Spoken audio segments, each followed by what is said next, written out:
Gusto ko na talaga makipaghiwalay. Nainis na ako talaga. Ang hirap. 2 beses ka na nga lang dumating sa 1 buwan. Tapos ngayon aalis ka na naman. Nahihirapan na ako. Saglit ka nga lang. Tapos aalis ka na naman agad. Paano naman? Paano naman yung pangangailangan ko na naman na iba?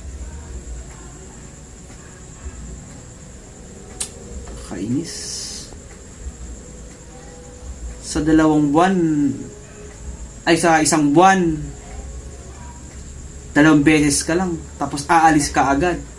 Ang sakit. Sakit naman nun. Kainis talaga. Kapag swing ko talaga. No. Beses nang dumarating. Sa 1 aalis na naman agad. Ang babayad ko na naman. Magaling kang tapos kupal kinabukasan, ka. wala na naman. Ang hirap talaga, no? Ganun talaga pag sweldo, wala na talaga kinabukasan. Magaling kang kupal ka.